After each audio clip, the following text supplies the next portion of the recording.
Hello, welcome to the Reality Vomit Podcast, an extension of the Vomit series of podcasts. As always, I am your host, Mac Taylor, and today we're going to be talking about Big Brother Canada 9, episode 15. We have a new HOH, and she will be making some new nominations leading into a double eviction episode this Thursday. So, we got a big week ahead of us. We're going to go from 9 to 7 this week, and it's going to be very exciting. So we start out, Beth puts Brey, Ro, Tina, and Tara on slop. Says she couldn't put her boys on slop. That kind of rubbed everybody the wrong way, but it should have been expected. Beth's not going to, Beth, no, isn't opposed to someone else taking a shot at the boys, but she got to keep them happy because if they win HOH, she's not stupid. She's got to keep herself safe. And it made sense. Brey kind of volunteered to go on slop. Feel kind of bad for him because he's doubling down this week. Tina and Tara, it makes sense to kind of throw them out there. Brey knows he's got major social work to do, and he even admits it. He spent the first half of this game with Austin and not really actively doing much. And so I was thrilled, over the moon even, to see him just be like, all right, Austin's gone. It's time to get down and dirty. And if this Braden, that I've seen this week, could have been the Braden the whole game, he could be in an infinitely better spot. However, I think with what he was given and the spot he was in, he's done exceptionally well. So the Sunsetters celebrate another safety week for themselves. Sunsetters minus Tina, because even though she is a Sunsetter, she's never really included in any of their conversations. And Jed admits he threw the comp because a real physical comp hasn't happened yet. The comps so far have been, question-based or puzzles. It hasn't really been anything super physical besides that first safety comp on day one. So Jed's like, well, it makes sense for Beth to have this HOH because then next HOH, if it's physical, me and Ty will be competing for it. And that makes a lot of sense. It's good on Jed to think about that, right? To not just want the HOH, to have the power to himself.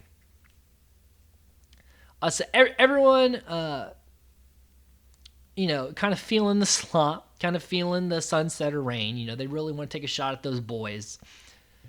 Ro and Brey, though, they want to slide in next to Beth because they want to try to kind of wiggle Beth away from the boys and use her in their own game. And if they can get in her ear to maybe make a move against someone like Vic or Kiefer, then they can, try to snake by this week without being in any real danger.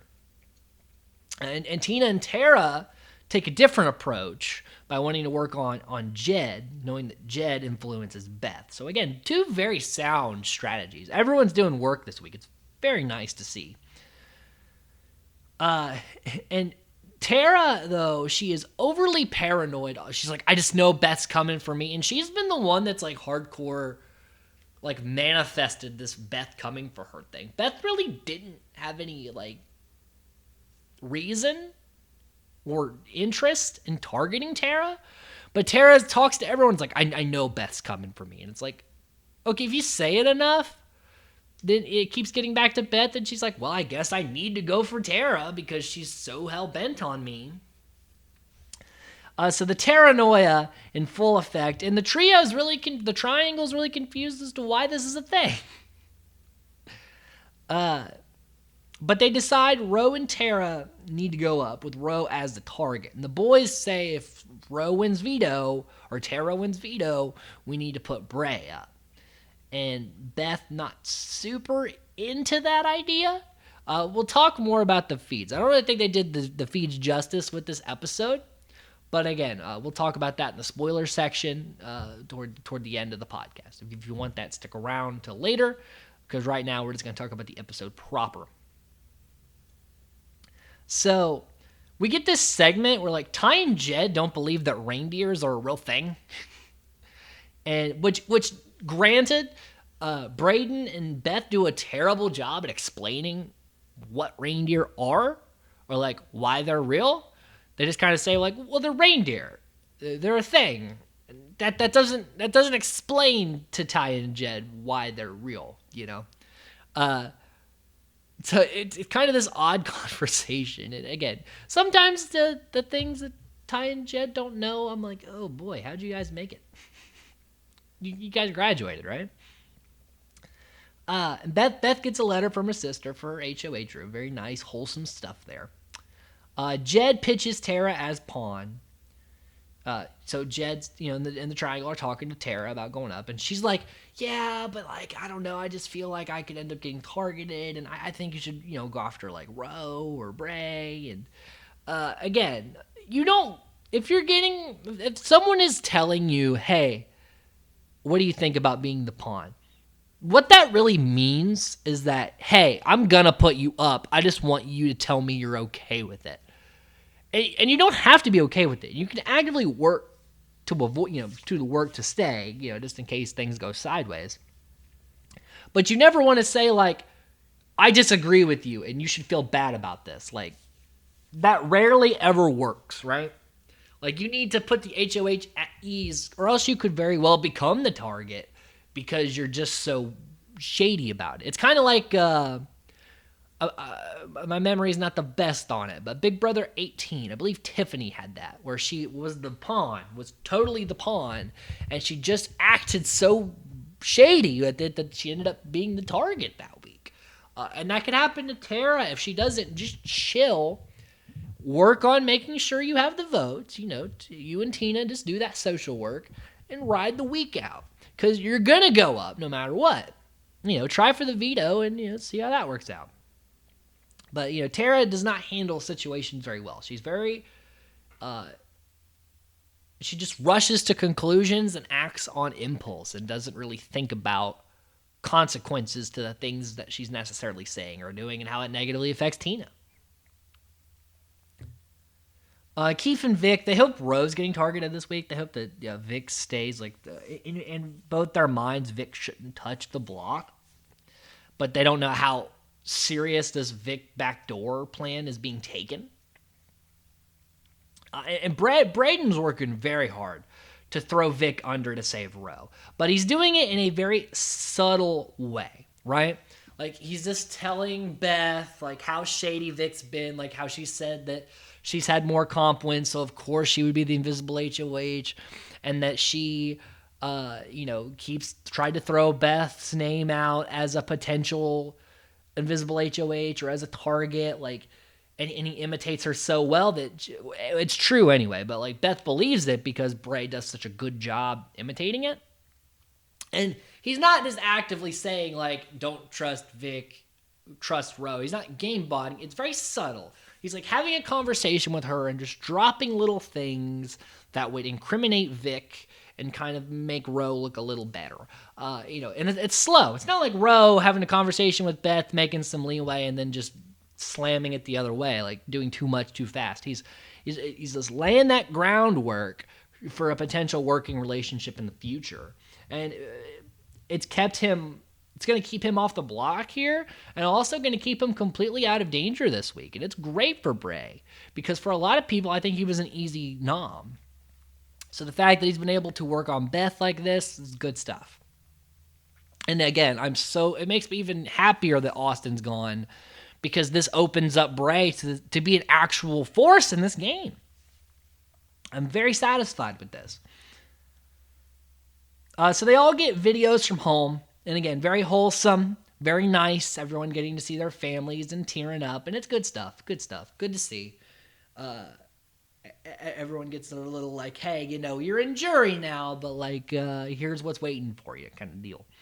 Then Tara and Beth have a very awkward conversation about Tara going up. It's very just uncomfortable because I think neither one likes the other, but they're trying to like navigate this week.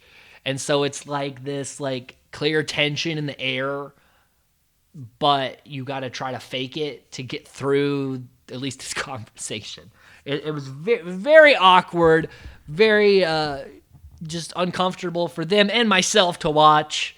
But, these things happen in these BB streets. So Brey, again, talking to Beth, doing the work, running the info to Ro so Ro knows what's all being said and done. Beth does want to backdoor Vic, but the boys are pushing back because Vic will save the boys. Vic will never go against the boys. Vic will target Beth.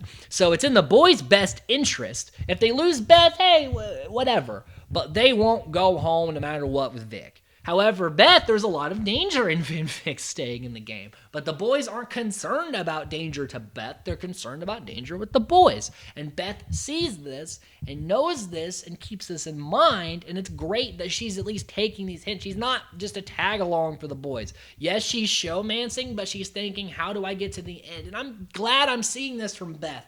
I haven't seen a lot of game stuff from Beth, being Beth herself.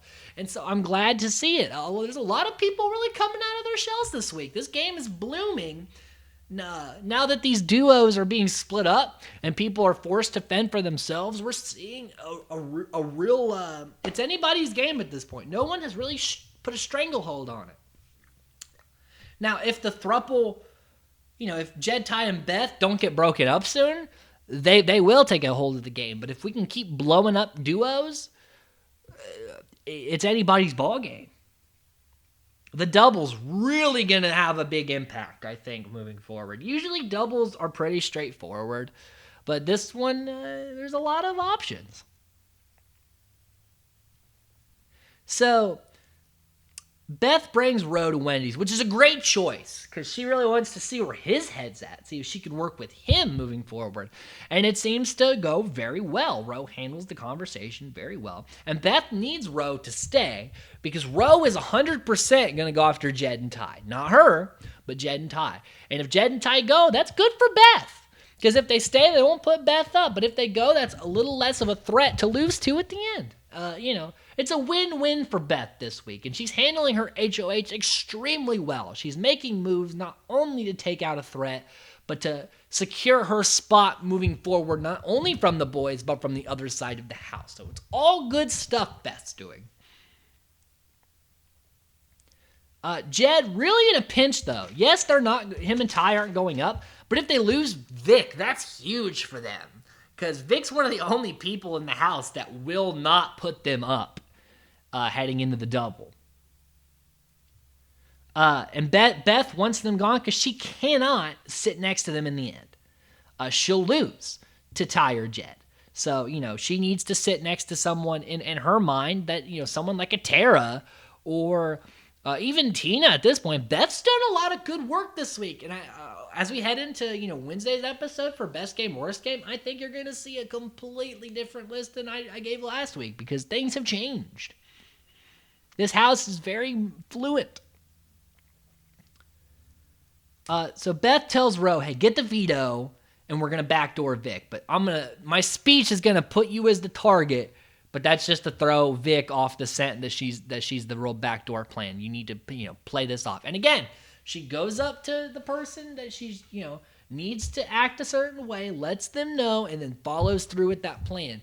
She's not like Vic where she's all over the place. She's not like Austin where she's not doing anything communication-wise. Like, she's handling this HOH very carefully and very precisely. And it's very good stuff here. So she puts up Ro and Tara with the backdoor in mind heading into the veto. But puts Ro on blast at the ceremony so that everyone is convinced that he is the target, except for the people who know about the backdoor plan. So that is the end of the discussion of the episode proper. If you don't want any spoilers on the feeds, go ahead and jump out now, and I will see you Thursday morning to talk about Wednesday night's episode. If you are okay with these spoiler discussions, then we will start them in 3, 2, 1, and now. So what the episode left out that I think is actually a very key thing to cover this week is that Beth has wanted Vic out the whole time. She has been pushing for Vic to go. her and Roe and Brey have been doing a lot of work to get it done, but Ty and Jed are pushed back so hard. But Jed then was like, all right, maybe we do take out Vic. And then Beth kind of backed off and kept Roe on the block. Roe is the target if the noms stay the same. But as we know from the feeds, Roe won his third power of veto in a row, keeping himself afloat in the game. And that Vic has been put up. The back door is in place, and nothing is set in stone in this house. But it does seem, at the time being, Vic will go home Thursday before the double.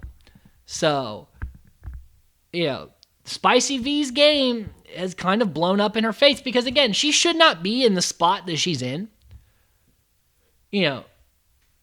But she has mishandled both of her HOHs so poorly that she's targeted by people that necessarily she wasn't targeted herself. Like, she should be in a great spot with the triangle side of the house, but even they can't 100% trust her because you never know what Vic's gonna do. So, it's her own fault that she's in the spot she's in, but nevertheless, she's in the spot she's in.